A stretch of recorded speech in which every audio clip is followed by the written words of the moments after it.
Thanks so much. Thanks so much, Carolyn. Yeah, it's lovely to see some familiar faces and also some names that I don't know. So maybe we could just sort of unmute yourself, and if you can put your camera on, and just say where you're checking in from and what brought you to this session today. So I'll just kick that off. So I'm Rhiannon, and I'm checking in from Cape Town. It's very cold here, as you can see. I have my scarf on, and we've had a lot of rain recently. And of course, I'm here because I'm presenting, but I'm looking forward to sharing with you and having a conversation about an interesting area of the law. So I have some slides that I will share and talk through those. It's quite difficult to keep an eye on the chat, when one's presenting. So if you do have questions, I will leave some. I'm going to be mindful of the time and leave some time for us to have some discussion afterwards. Maybe just jot them down or put them in the chat, but I won't answer them, as I'm presenting. Aubrey and I will monitor the chat for you, and so people do what's comfortable. Great, thank you. So let me just find, this is the screen, and let's start the slideshow. Does that open it up? Yes, onto your screen. So so I'm going to present to you about an integrative law approach to death and dying, particularly around wills, estates, and probate. And this beautiful photo is actually a photo taken by a friend of mine of her daughter holding her grandmother's hand. And I just thought it was such a beautiful image of the kind of links between, each generation. And she very kindly said I could use it for this presentation. So I'm going to talk about, sort of go through 8 points. And hopefully we'll get through them and have time for discussion and questions. So just a quick introduction, a little bit of storytelling about me and death, and then about lawyers and death, and then the integrated lawyer, which I'm sure a lot of you know about already, but just some perspectives from of my own, clients and death, and then why I bring an integrative law approach, how to bring an integrative law approach, and some time for discussion and questions. So yes, this is actually a story more than an information session. And it's a story for all of those who have ever felt disillusioned by the law in any way. For the students, Julia, this is for you. For the academics who are here, Yael, and also those in practice. And then for the non-lawyers, and there aren't any here today, but if some do listen to this presentation, many of them have had negative encounters with the law. And so this is a story for you. And it's how to find another way that actually benefits you, your clients, and the common humanity. So I thought I would start with my own story with death. So when I was 21, I had experienced some death and loss prior to that, but this was the pivotal death and loss in my life. Was when I was 21. I just turned 21, 4 days earlier. My mother died quite suddenly. And it was a hugely traumatizing experience, and I was overwhelmed with so many feelings and grief, huge grief and despair. But it's been a journey. So this short presentation is actually a sort of 27, 28-year journey or more, consolidated into 21 slides. But through that journey, I realized that the thing for me with death was that it was an opportunity to experience life differently and to look at life differently. And I felt it was a gift in many ways because it allowed me to connect in a different way with people. And I think it's what has was part of the process of becoming an integrative lawyer, was realizing that was having this experience of immense loss, just realizing how powerful our emotions are, and how if we try to not to address them or deal with them, or not deal with them with our clients, we're actually doing a disservice, rather than if we embrace it, explore and become curious about the feelings that people have. Yeah, and so it became a journey for me of curiosity about life and death, and then ultimately acceptance of this loss in my life, and what I've got out of it, and what it's brought for me. So lawyers and death is a slightly different story, and I put that picture there of the black coat because when I became a lawyer in my first few years after law school, that's kind of how I imagined I should be, as somebody who wore a black suit and court shoes, practical shoes, and had a briefcase, and behaved in a particular way. And I was driven to help, because that was one of the reasons why I studied law, was to bring more justice into the world and to help other people and help with problems. And, really that was my motivation.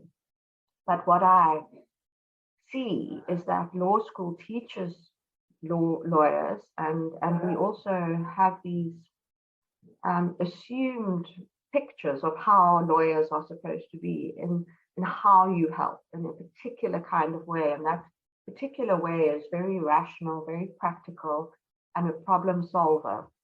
Somebody who comes in, sees what's wrong, and then fixes it. And that, takes quite a transactional approach, rather a tick box approach. And so I noticed that, especially within the area of wills and probate, it was a very administrative area. It is a very administrative area of the law. And it's also very, there are a lot of templates, and you fill in parts, fill in information into a will or into probate forms. And it's very much a tick box kind of area of the law. And that's how lawyers, and even myself in the beginning, were dealing with this area of the law. And the focus was really on the outcome. Getting a will signed was the obviously it's important, it has to be signed, but that was the real focus, is get everything down and get this document done. And again, with the probate, just go through the process, and get everything done as quickly and as efficiently as one can. But in my practice as a lawyer, so those were the kind of pictures that I had and what I saw others doing. But the more that I started working in this area, and I think I was drawn to the area because of my own experience of death, and having dealt with it, being the object of some deceased estates and probate practice, and realizing how wills can, my parents drafted their wills in a way that assumed that my father would die before my mother, and that's not what happened. And so things didn't go exactly as they had intended. And what I started to see in my own practice was that it wasn't so much about ticking boxes and going through steps. It was really about listening to people's stories, and sometimes actually listening beyond the story to the other story that was underneath. And yesterday, Helga, in her presentation, talked a little bit about that, that the narratives underlying the sort of story on top, and that death was always emotive. I could have, no matter who it was with, even the people who were very businesslike about it and wanted to come and get a will done because that's the right thing to do, would sometimes think and, sort of go into their head and imagine a world where they're not alive, especially people who had children, or maybe somebody with special needs, a family member that they were responsible for, that they looked after, and suddenly have this realization that they might not always be here. And that would, elicit emotion in them. And actually, there was this elephant in the room all the time, which was death and the word death and talking about not being alive anymore. And we would sometimes sort of skirt around that rather than actually say, you know, life is not forever. Life is a finite thing, and we're all going to die. And what do you want when that happens? And so I found that so much was left unsaid.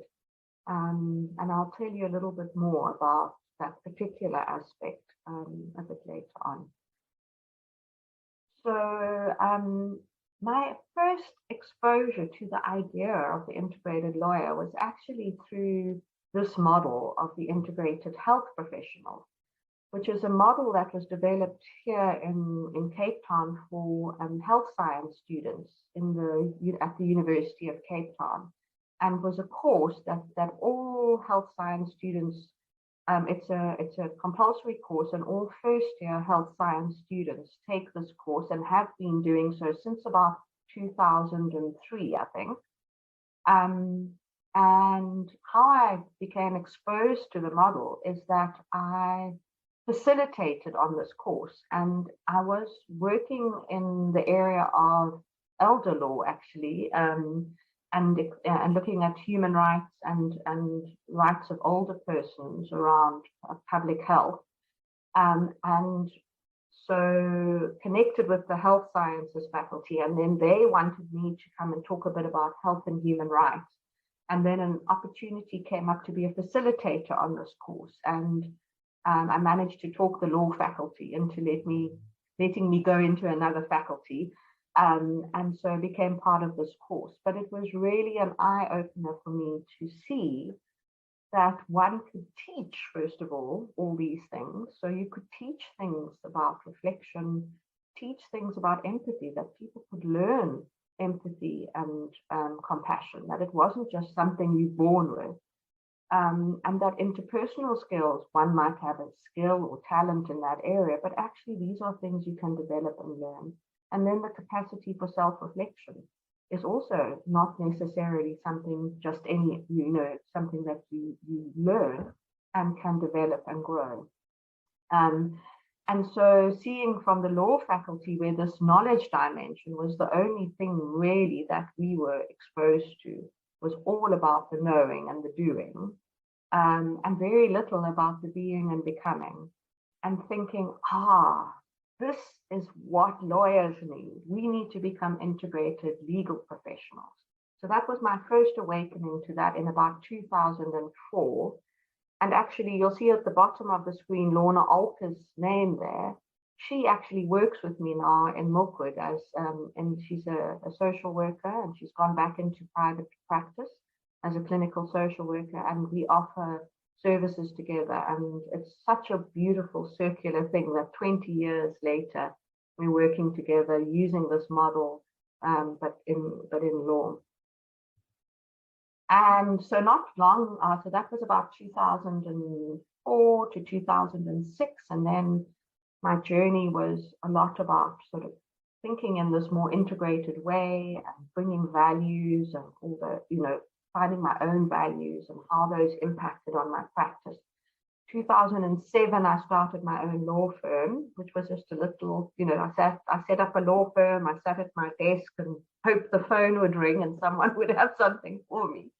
And decided I was going to be a different kind of lawyer, someone that was empathetic and compassionate and looked after their own well-being, and really was going to be a peacemaker rather than somebody who inflamed conflict and that kind of thing. And obviously, having my own firm, I didn't want to do litigation and those. So I focused on family law and wills and probate, conveyancing, all the things that one can do from a sort of small home practice.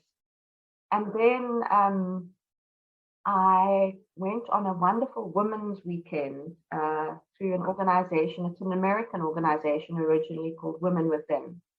And that was a really wonderful experience. And through that weekend, I met another lawyer, Amanda Boardman was her name then. She's now Amanda Lamont.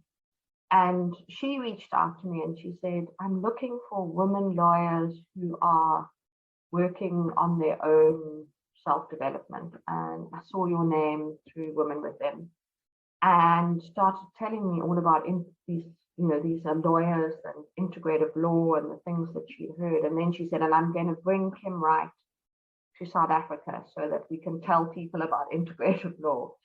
And I got the job of fetching Kim from the airport when she arrived for her first visit ever in South Africa.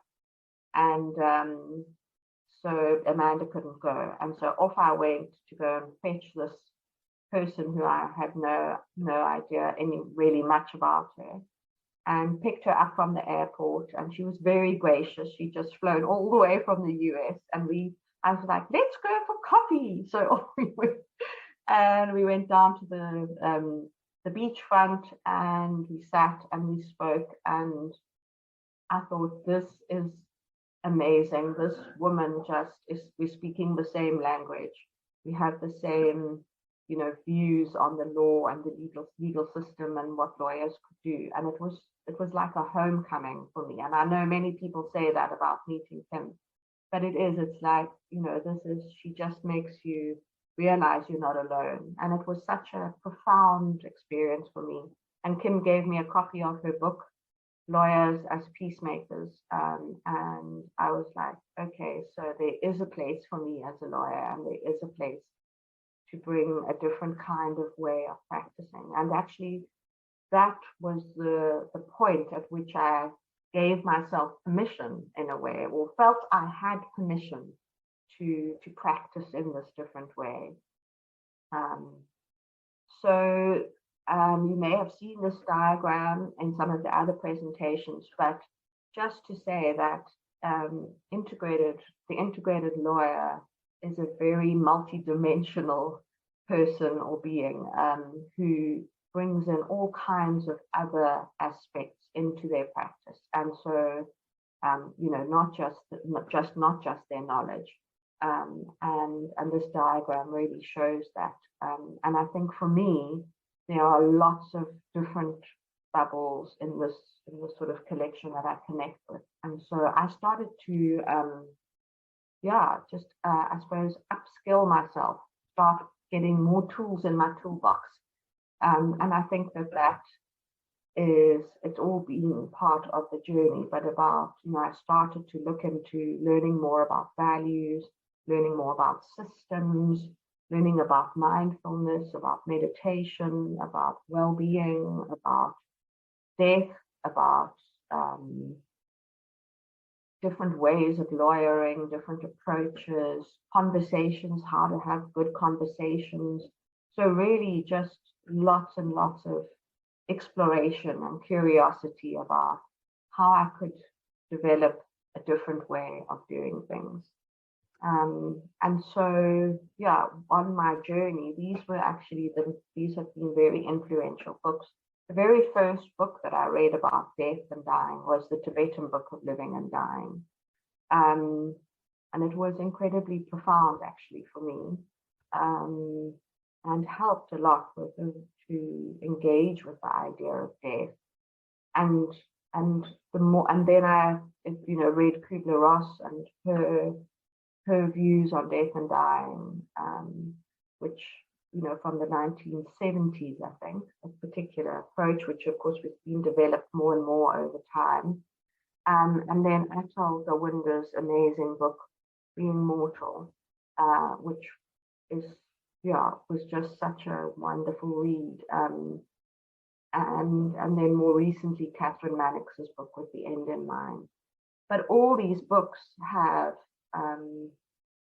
really influenced me and have inspired me, actually, to embrace death so that I live a fuller life, and to then try and share that with clients, that by actually looking at these, at this very certain event in our lives and being open about it and accepting it and talking about it or planning for it, we can examine the life that we're currently living and make that a fuller life, so that when the end does come, we are, one isn't sitting with regret and sadness about all the things you didn't do or didn't try, or felt that people were judging you because maybe you were a flaky lawyer who, wanted to bring feelings into conversations, or not a real lawyer, or those kinds of things. Because I did used to have those kinds of feelings, and that people wouldn't take me seriously. And now, I suppose I'm just, I won't feel regret at the end of my life that I have tried to take a different approach, an approach that in my heart feels right, and that I can see with my clients actually works for them and makes them feel a particular way, and able to deal with this often difficult issue, and sometimes very taboo issue. In African culture, there is an idea that if you talk about death, you're inviting it in. And I saw a wonderful quote about that. It says, talking about sex won't make you pregnant, and talking about death won't kill you. So I do use that. And I must say, humor plays a big role as well in my relationships with my clients and in this area, because sometimes that's, we end up laughing about these things like that, because there are all these ideas that people have in their head that are based on different practices and things that might not be serving us that well. So another thing about being an integrative lawyer was really finding my own values and trying to live by those values. And I love this little slide because it says living our values every day, and it's highlighting the beginning of the exercise, which is love. And for me, love is such a core value. People feel it's a bit, we can't say that love is our value, but for me, love is such an all-encompassing thing, and there's all those wonderful aspects of it. And so, but being heartfelt is really, really important to me. And I think it matters when you're talking about death and people having died in probate, and acknowledging people's loss and grief and those kinds of things. Actually have to come from a place of love. And I've realized that grief is just the other face of love, actually. We only grieve those that we love. And so it's a lovely balance to bring love into the area of loss and grief. So when it comes to clients and death, that's also been an interesting observation. And the conversations, as I said, were always emotive.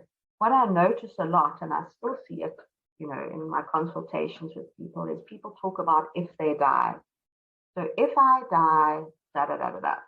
So yeah, that's not an if, it's a when. We're all going to die. That is for sure. I can promise you that I'll put my head on a block that you are going to die, and take that charge. So this is the way, though, that people talk about it. They don't say when I die, they say if. And then I put the names Jennifer and Marius. These were the two friends of mine, and that really, that Milkwood, the firm that I have now, is actually set up as a way of sort of honoring the legacy that these two amazing human beings left behind after they died. So, all the lawyers here and those becoming lawyers, you'll know your friends always want some legal services from you or legal advice, and even not your friends. But so these were very close friends of mine, and I offered to help them with their wills, and also to wind up their estates when they died, because both of them had cancer and were diagnosed with cancer and terminal cancer, and knew that they were going to die, when they were going to die. It wasn't just an if anymore. And yet it was so instructive, because with Marius, he had completely accepted that he was dying. But I struggled to ask him questions that I needed to ask him in order to properly attend to the probate after he had died. So he has a daughter and she was young. He was only 43, 44 when he, no, maybe 47. Anyway, in his 40s when he died from lung cancer. And very, I'm dying. And I think I haven't put his, I'm dying, Rhiannon. I need you to do my will. And I need you to make sure that everything will be all right for my daughter when I'm gone. And I want you to be a trustee of the trust and all these kinds of things. And so we had a conversation, but I didn't ask him a lot of things that I should have asked him, because I felt like I couldn't actually say, when you're dead, where will I find the registration papers for your motorbike? Where will I find this? What will I do when your daughter asks this? So we didn't actually have those conversations. And it was because of my own fear about talking about his imminent death. And then with Jennifer was like a sister to me and one of my very, very special and close friends. And she died at the age of 43 from melanoma, so skin cancer that had traveled to other parts of her body. And she died when her daughters were 7 months old. And she wanted to set up a trust. They were twins for them. And we actually, there was just so much that was left unsaid and that I couldn't ask her. And then I realized, actually, I need help because I'm struggling to have these conversations, even though I've read all this stuff and I've done all this work. This was about 10 years ago. And maybe it's not my job to do that. I've got to do my lawyer job, and I'm trying to do so much.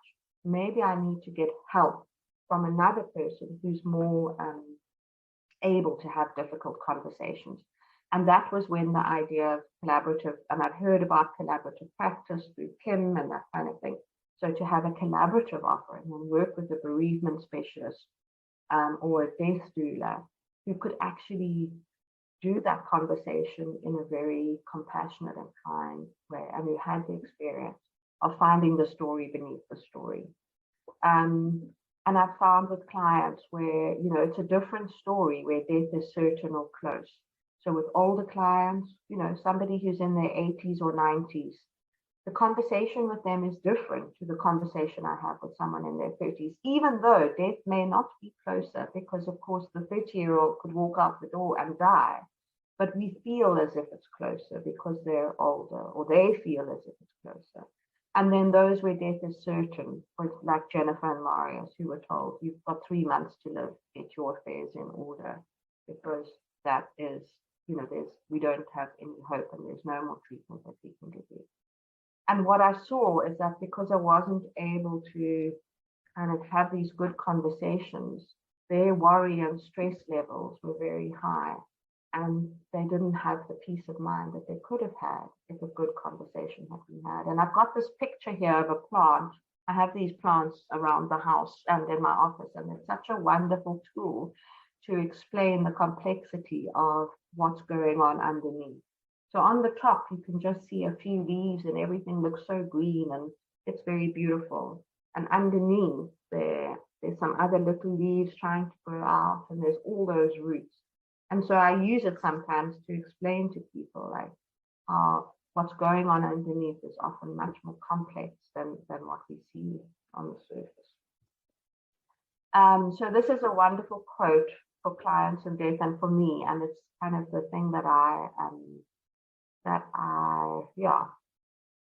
think is so true. And Frank Ostaseski is someone who I admire a lot. He's founded the Zen Hospice Project in the US. And he says, death is not waiting for us at the end of a long road. Death is always with us in the marrow of every passing moment. She is the secret teacher hiding in plain sight, helping us to discover what matters most. And for me, that is so true. So I was saying, I felt like I needed to get some help. So these are the amazing women who do that. They are Rhiannon, the one on the left of your, the one on the left, is a death doula in the UK. Diane Berger, who's in the middle, works, and Jill Farris on the right, both work with me in Milkwood. Di's a bereavement specialist and palliative care support person and family counsellor. And then Jill worked as an oncology nurse and now does a lot of work around end of life and also adult education. So, and they're also beautiful. You know, these people are amazing people, and they've kind of helped me to see a will as an opportunity to examine, for clients to examine the life they're living, and then to discover what really matters to them the most. And I've learned so much from them, and they make me feel held and safe and contained myself as the lawyer working collaboratively with them. So why bring an integrative law approach? I mean, I've been saying that as we've gone through, but I think these are just a few points. So to bring the elephant into the room, actually bring death into the room and make it part of the story. And also that people are not only leaving property behind, they're not just leaving money and houses and things, but we lose stories when people die. And that's the thing I miss most about my parents, is all their stories. Those are gone. I'm the only holder of those stories, the only repository. And I remember them differently from other people. So that gets lost. And, you know, for that person, how do they wish to be treated at the end of life and after death? And what is the legacy that they wish to leave? And I've got the picture of Kim's elephant there, which sort of is a bit like, bring that elephant into the room, which is the integrative law elephant and the death elephant. But yeah, so the elephant is a lovely symbol of these things for integrative lawyers. And I think why would you bring an integrative law approach? Well, because people do feel heard, they feel held, they feel safe, they have a greater sense of peace and security. I've seen people walk out of my office looking 20 years younger when they've done their will. Especially I did one about 2 weeks ago with a 93-year-old amazing woman who lives on her own, and she was so anxious about things, and she was tearful. And when we finished the consultation and we got everything agreed and discussed, she was so light and full of life. It was really beautiful. So it really does give a sense of peace and security, and that's a gift that lawyers can give their clients. And I think the result is that the will and other end-of-life documents reflect who they are, what's important to them, as well as serving their loved ones and the legacy that they're leaving behind, and having thought carefully about family members and other people who matter to you and what you want to leave for them. And then I'm going back to the sort of why bring an integrative law approach to probate.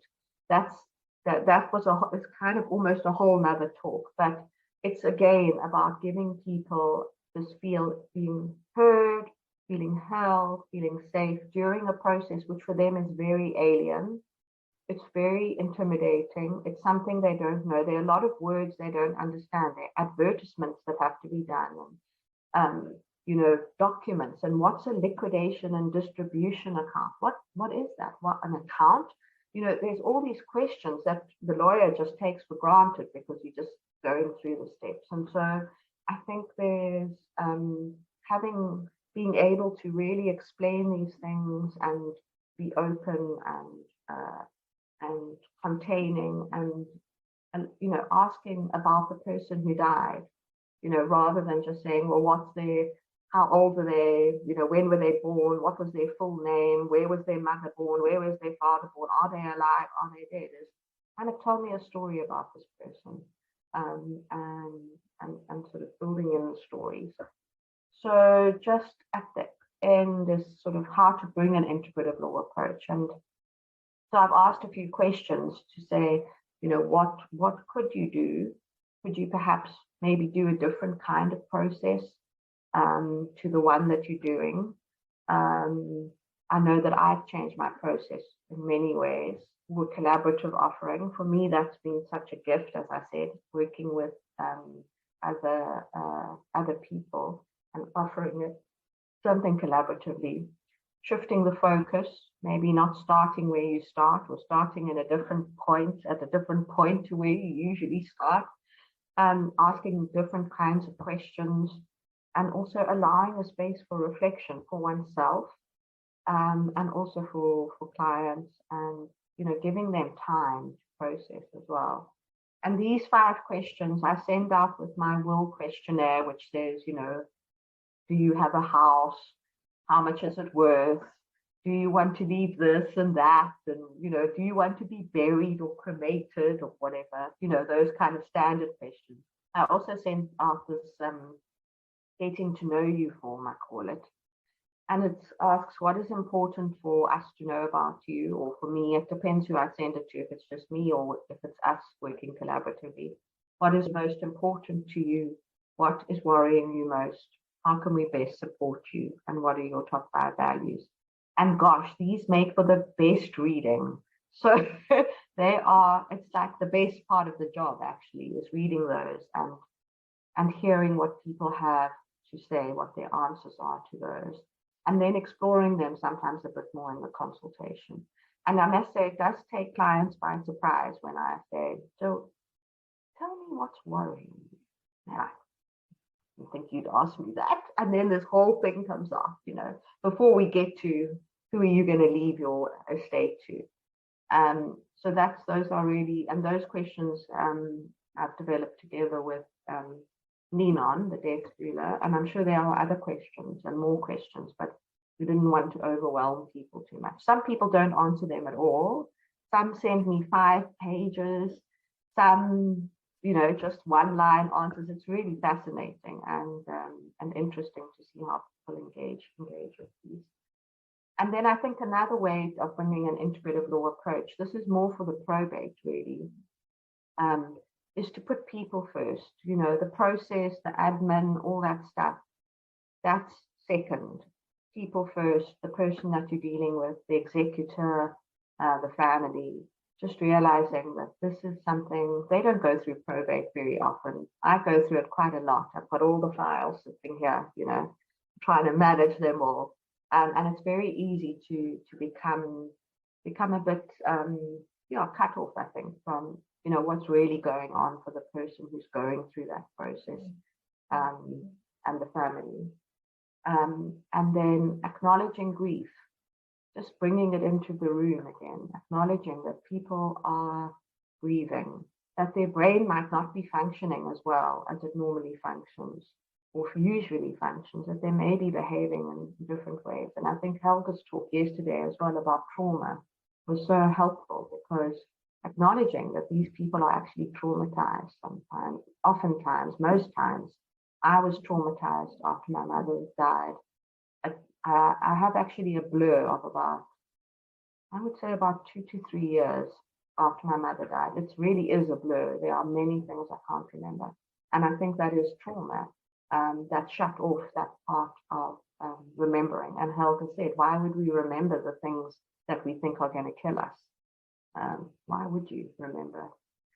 So, and offer support. So in the probate, we do offer the option of having some sessions with a bereavement specialist or with a counselor, where things are sometimes frustrating or where families are struggling. So to offer support to where, assets, they might be fighting over money or something, but it's not actually about that.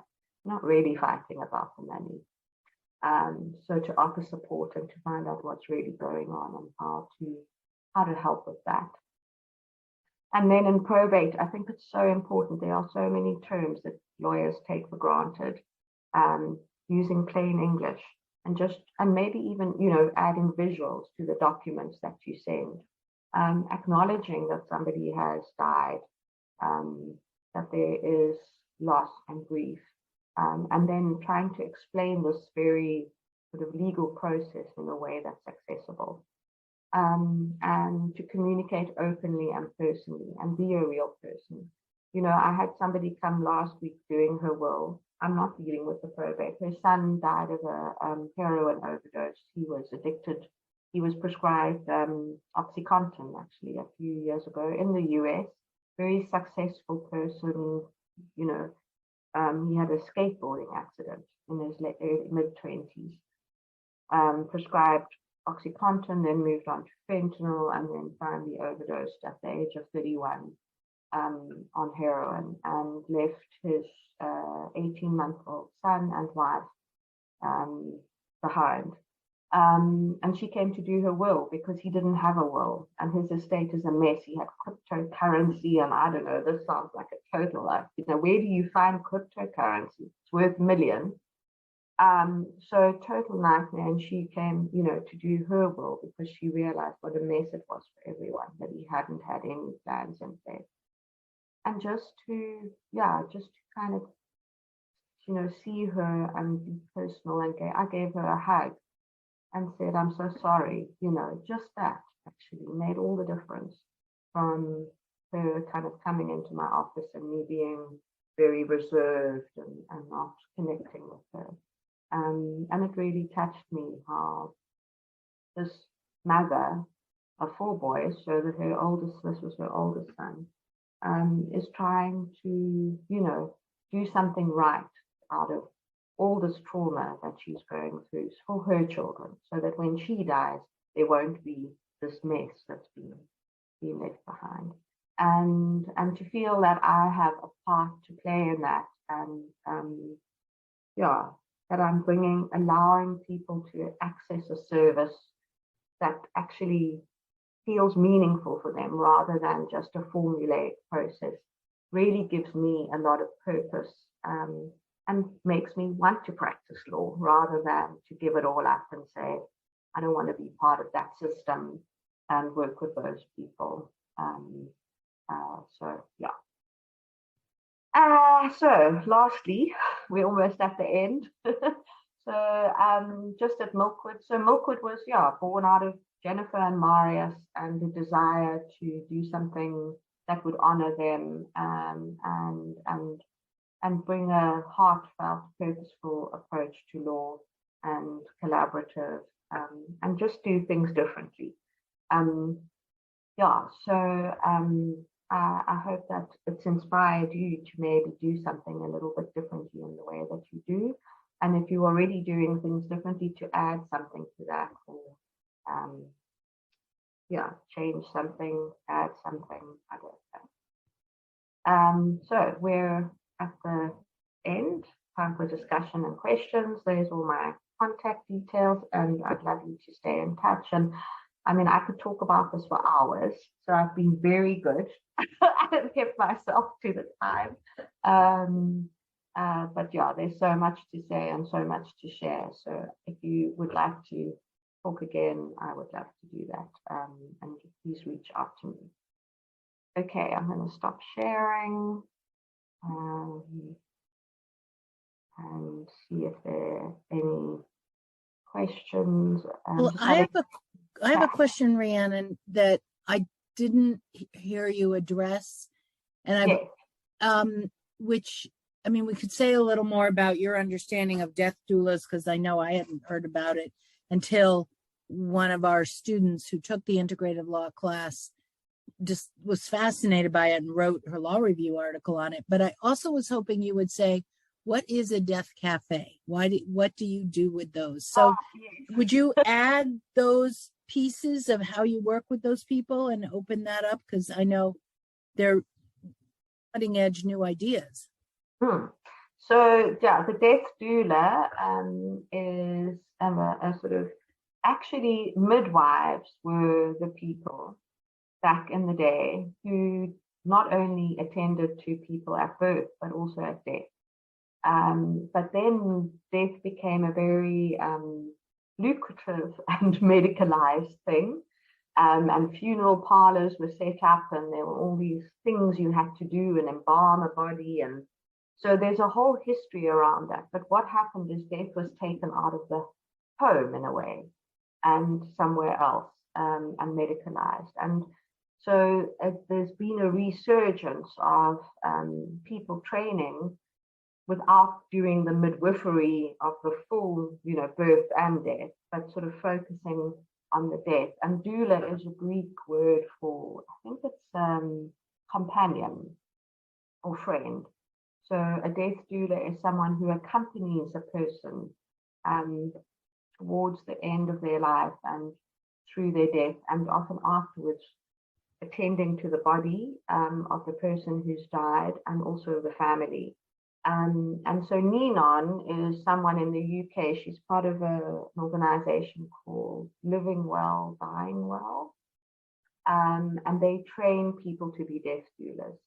And it's actually something I'd love to do the training myself, because it's not just about that, it's a sort of looking at one's life and looking at all these things. And it sounds amazing. And it's becoming more and more, we've had birth doulas, so we have someone rather than your midwife who's busy trying to get the baby out and can't sort of be massaging you is a birth doula. And I think this is the kind of idea of that, is somebody who can be there really for you, for the person who's dying, and be there as their support, and also share with them their experiences. So that's death doulas. And then the Death Cafe is something actually that also comes out of the US. A man named John Underwood, he's died. He wanted to normalize conversations around death and take away that taboo about talking about death, and came up with the idea of a Death Cafe, which is where people get together and have cake and coffee and talk about death. And death is on the agenda as the topic to be spoken about. So we have an online Death Cafe that I run, co-host together with Jill, who was in the presentation, and then another person who used to be a paramedic, who's married to a quadriplegic and who deals with death, has dealt with all kinds of different deaths and difficulties and things. And Emma is her name. She's amazing. And we meet online if you're welcome to come, because it's online, you can come. It's from 3 to 4:30 in the afternoon on every last Thursday of the month. And there's no agenda. It's just that people can talk about anything. And we have such amazing people come. And we have an older woman, Joan, who's just, she's in her 80s. She knows she's going to die soon, and she's full of wisdom and wonderful things that she says. And then, but it's an attempt to, where I found in the past where I've spoken to people I talk about death a lot. It's very annoying for my friends. I'm like, if Rhiannon's there, we're probably going to end up talking about death at some point. But so they've got used to it. But when it's people who don't know me and I kind of start talking about that, they either shut down the conversation, kind of make a joke, or walk away and talk to somebody else. So the Death Cafe is like, we want to talk about this. And so anything is welcome. It's not a counseling group in any way or bereavement support. It's just a space. So yeah, so that's the Death Cafe. Thanks for asking. I have a question. Yeah.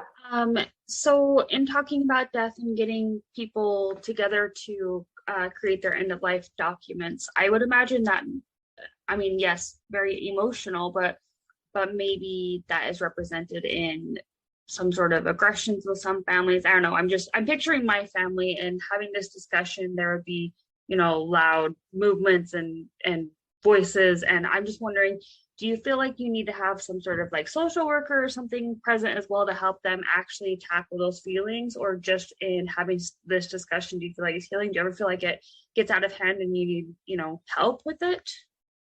Yeah, so I don't do any of the end of life planning documents on my own, actually, except for the living will. And actually going forward, we've decided that I've decided I'm not doing any of the wills or anything on my own anymore. It's either you take this process or you go to a lawyer that does it that way. Because even with, Aubrey, if you came to see me to do your will, it seems like you're young, you don't have any sort of, it's only if you're going to die. But actually, there's so much opportunity for a kind of really meaningful conversation. And often it's unexpected as well. Like I think you come and then I find out that your mother died when you were very young. And that's your biggest fear, is that you're going to die while your children are still young. And then it's this big thing, there. And I realized I don't have all the skills. And I mean, I would love to get them and I'd love to be an end of life doula and do all those things. But it's so wonderful to have a person there who is skilled in that. And so from now on, actually, I'm not going to be doing any of my wills consultations unless one of them can't make it and we have to have one because it's important or something on my own. I think that it's an area of the law. The probate, maybe not so much. If I see things coming up in families, then I will suggest a process for them rather than sort of try and address it myself on my own, unless I can. But it's so this unpacking of things with a mental health professional or somebody who can just look a bit deeper it's just so powerful. And I actually feel like I'm the least important person in the whole process. They think I'm so important, and I'm like, no. What you do is so important. So yeah. So thank you. Thank you. Stephen. Do you do what we would call an ethical will, or encourage people to write a eulogy or their own obituary or some kind of a letter to their family? Yeah, so it's a little bit different here in South Africa in that we don't. So I discovered ethical wills, and I have a few books on them, and it's much more well known in the US than it is in South Africa. But I do encourage people to do that. We have, so I have, didn't put all those in the presentation, but I have sort of a document with questions. One set of them came from that Catherine Mannix book. I'm looking for it now to see what it is, but with the end in mind. She has some questions that people can, resources at the back. So I do encourage them to do that. I did quite a lot of research into ethical wills and bought books and read about it. And I think it's a wonderful thing for people to do. And here in South Africa, we don't write obituaries unless you're famous. You don't get an obituary. You just get a little one, sort of 2 lines, if you're lucky, in the newspaper to say you either died tragically or you died peacefully, and so misses you, and that's about it, But I see in the US it's quite different, that one would write an obituary for a family member and it would be published or shared with people who knew that person. So that's the difference. But I would encourage people to sort of write their own. And I do around funerals. I've just got the most wonderful document from a friend of mine who's very irreverent. He's planning to have a trial run as well before he dies.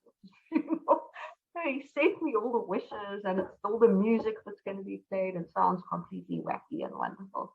So, and how I encourage them is either we talk about it, and then they can have the option, if they want to, do some further sort of sessions with Di Berger or Jill, or with somebody to kind of get ideas, because people often don't know what. They know they want to do something, but they don't know what. And so it's helpful to have ideas. Or what I sometimes do is I send them. So over the years, I've kept other people's funeral wishes, letters of wishes, letters to their children. I've kept them and then redacted them so that they don't know who they are. And I share them with people. And then they see that and they think, yes, and then yeah. So, and I think it's those people find that part, they've got quite a lot of work, actually, they realize, to do these things. But I think often it's a really lovely process. So yes, I do try to encourage that. And I wish, my father did sort of start writing his memoirs before he died. And I treasure it so much, all this. It's not very well written. It's not going to make good literature, but It's stories about my dad and the silly things he did as a kid, and that's really special to me. Much more special than the money that I got left, which I spent very quickly and is all gone. Thank you.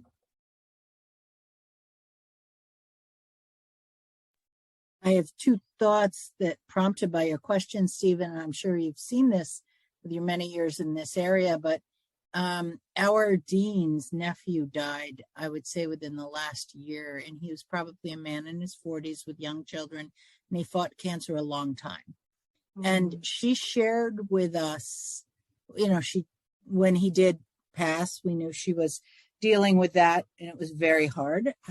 He was quite beloved to her. But she did share with us the obituary he wrote. So here's a man I never met. And it was one of the most moving things I've ever read. I can just imagine how important it was for him to write this, knowing his children would read it when they grew up a little more and what they meant to him. And also just, I would imagine his family had some peace with it because he was basically speaking to them. Like it was one of those, if you're reading this, that means it's finally happened. I'm gone. What's important to me, how you can honor me, what you mean to me, children. It was, and it did not feel intrusive. I'm sure the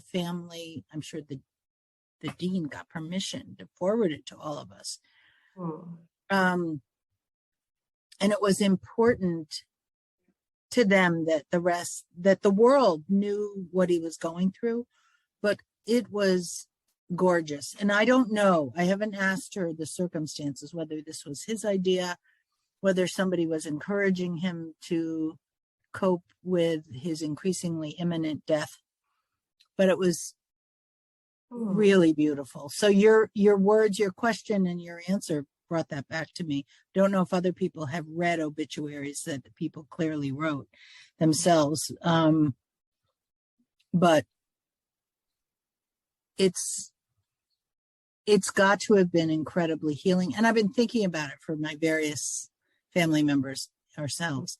And then separately, I know Kate probably knows this and Aubrey does, but one of our very beloved professors just passed.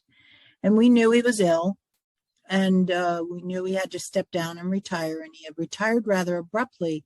So we planned, or other people, but the faculty at the law school planned a ceremony to honor him. And as it turned out, he died 10 days after this ceremony. And I was so glad it was after. And he was in the hospital and couldn't even be there. He was present by Zoom, although there were people in a classroom, which was now named after him, with a portrait and various things. But he got to hear people say what he meant to them. And he got to thank people in ways that were very moving. And no one, including him, I mean, we knew he was quite ill. But what happened is his immune system was severely compromised, and getting treatment for something else, he developed an infection and passed very quickly.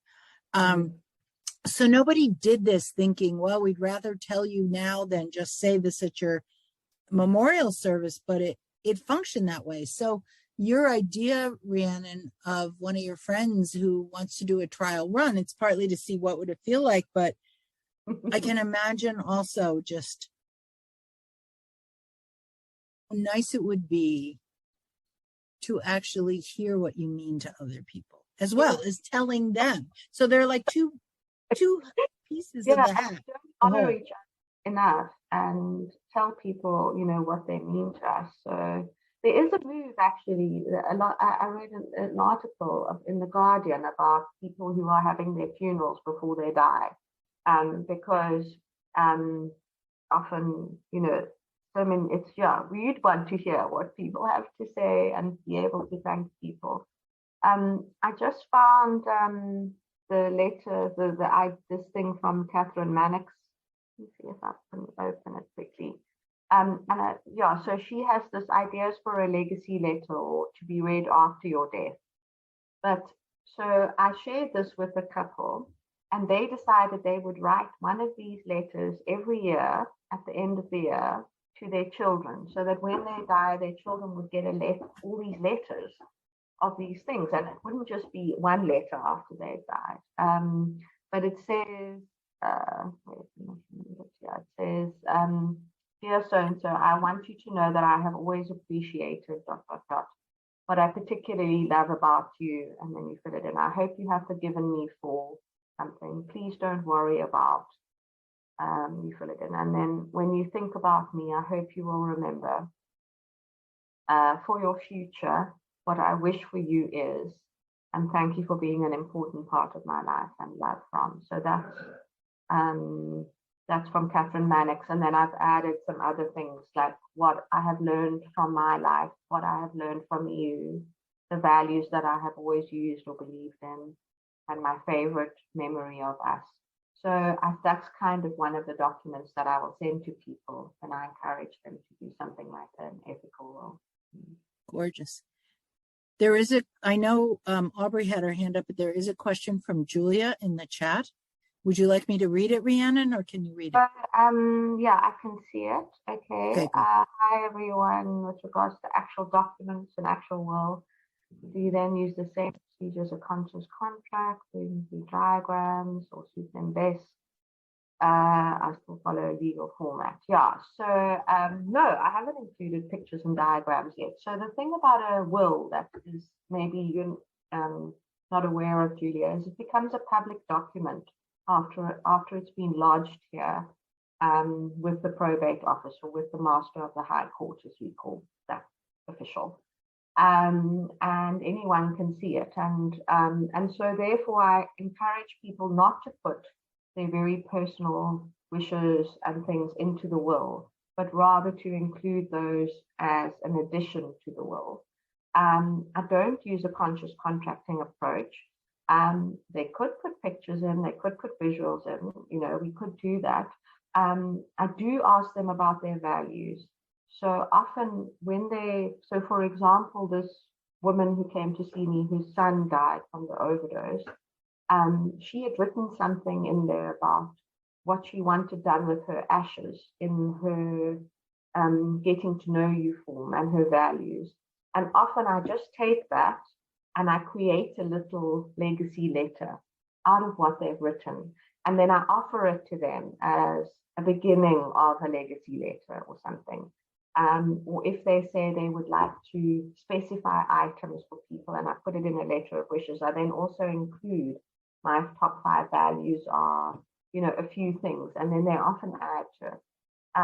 So I wouldn't, I think the conscious contracting approach would be amazing for wills, but people don't they have to do a will, but they don't feel they have to, and they don't want to spend too much time on it. It's almost like a thing they don't really want to do.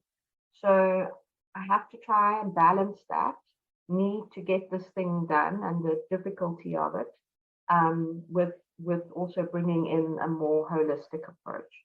So yeah, one has to be mindful of that. It's like I have to remind people all the time to fill in their form, and there's a lot of resistance to getting wills done. People don't want to pay either because the bank will do it for free.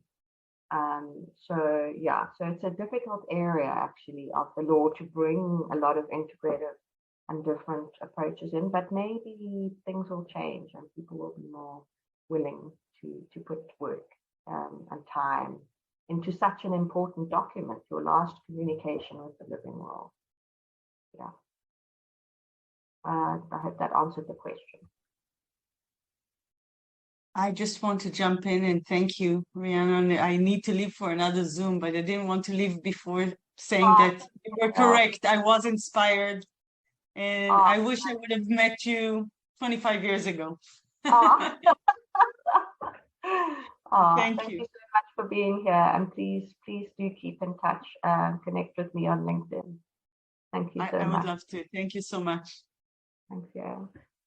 Aubrey, you had a question. Yeah, just a comment I kind of want to throw in. I always have kind of looked at my life and thought to myself, what would people put in my eulogy if I were to die today?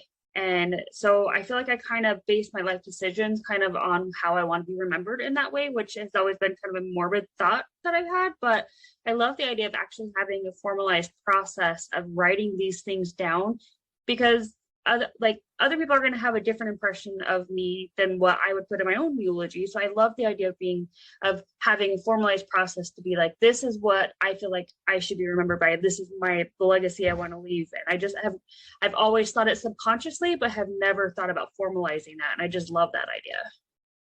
Yeah. So, I mean, it was such an inspiring thing. And to, say, okay, once a year, I'm going to sit down and just write my own eulogy. I'm going to spend 2 hours and write something about me as if I died today. And what would people say about me? What would I say about me? And what's important to me? And I think that is really a wonderful approach. And we have tried, in a way, I've tried to do some workshops. Did a lovely workshop in England with Rhiannon, where we did a sort of told people about wills and stuff, but we did a whole day. We did 2 days together where they did a roadmap of death in their lives and how it had shown up and what the impact had been and what stories they told themselves and others. And it was really amazing. And they were amazing people who wanted to come on this workshop. And I think, there are opportunities to do things like that. People are being, I think more, there's so many ways that we're not connected anymore, and even though we're so uber connected, that these moments of kind of reflecting on what do we leave behind in this very busy world that we're all trying to navigate through. I hope it inspires you to do something. Even and I went to a funeral, not to a memorial, not too long ago. Also somebody who knew they were dying, and she wrote a thing to be read at the funeral, and it was just really wonderful. So it's a kind of poison chalice, that knowing that you're going to die, really knowing that you're going to die. It's not this thing that just happens. Because there can be preparation and there can be things put in place. But, you wouldn't wish that either, because it might just be nice to drop dead on the bowling green like my father-in-law was doing what he loved. Julia, you've got your hand up. Yeah, sorry, I just wanted to add like an extra comment, like just hearing about all of this, like I have, I'm a student, but I do have a daughter, and just after she gave birth, I actually sat down and I put a will together, just realizing, sorry, I thought my video was on, realizing how, like important it was. But now hearing this conversation, I've just sat and I thought like my will is so inhuman. Like I don't have like a personal touch, It's like really just like hit me like almost like a slap in the face, that and I always feel like we go to law school and you kind of forget, like they don't teach you that you must still be a human and that you are still a human and that you can show, compassion and be kind. And like you really tend to like forget that aspect of yourself completely. And it just took me like, why shut up now? Because, we're having this conversation and I'm thinking, I know exactly where my will is. I know exactly that's written in it, but I haven't, what if I do die young and I leave a young daughter behind? Like, what have I left her other than what's in the will? I haven't left her anything that's like the piece from inside of me. I've just left her what she can see, but not what she can feel. And I think like, I don't know, it just left me, me really emotional. I can hear that. Thank you for sharing that, Julia. And that's, what I was saying is that I've realized that even in the will, like if you came to see me for a will, I wouldn't think, okay, we need to have this kind of collaborative conversation. But actually, it is an emotive thing for everyone. And you've just shown that, you've actually connected with the reality of well, if I died young and my daughter, I wasn't there, how would that be? And what have I left? And what have I, have I given it the thought that it and attention that I really would want to give? But I kind of, law school has told me, you just write out this thing and say, I leave everything and then I appoint this person as a guardian or whatever. So thank you. That's been such a gift that you shared that with us. And yeah, and I wish you a very long life as well. But thank you for making, just bringing that to me, obviously like your words that to me, and I will forever be grateful. Thank you. But it is bringing that self, the self into the practice. And I think that's what, the integrative law movement tries to do is really remind us that we're underneath it all, we're just people who are lawyers. We're not lawyers. People playing at being lawyers. That's so true. Julia, what you just said, just really, I hope you'll all indulge me one more share, but I am somebody. So Rhiannon, we've never talked about this, but I lost my mother when I was 21 as well. But before that, I lost my father when I was 2.5. Wow. And he was diagnosed, and my mother remarried. I had a wonderful stepfather. So I had the experience of having a father, but my father died when I was 2.5 after being diagnosed 2 years prior with a terminal illness. And there is nothing. There is one picture of us together. There is no statement. There is nothing. Everything I know of him are things people have told me. And in fact, my aunt wasn't very fond of him. So even that is tainted. One of my best friends from college knew she was dying when she was 39 with 2 children. And a month or 2 before she passed, she called me and said, I know you lost your father. What do you wish had left for you? And I had never thought about that before. So I remember I happened to be driving. Now, we must have had early cell phones then, or maybe I had maybe it was the conversation in the hospital that I had with her. But all I remember is driving and thinking about this. And so I answered her question about wishing that he said what his hopes were for me and acknowledging I have no idea how he felt about leaving behind a 9-year-old and a 2.5-year-old. I imagined it was sad and hard. But at some point I was driving thinking about this. So now that I think about it, we didn't have cell phones. So it must have been, I had just had this conversation with my friend that she did not tell me she was going to ask me these questions. Halfway home, I had to pull off the road. And I was crying and screaming. Just because it hit me like, didn't anybody say they told him he had 2 years to live. Didn't anyone say, would you like to write something to your children? Didn't anyone think, and I cannot blame my mother. She was dealing with an infant and a dying husband. She wasn't 40 herself yet.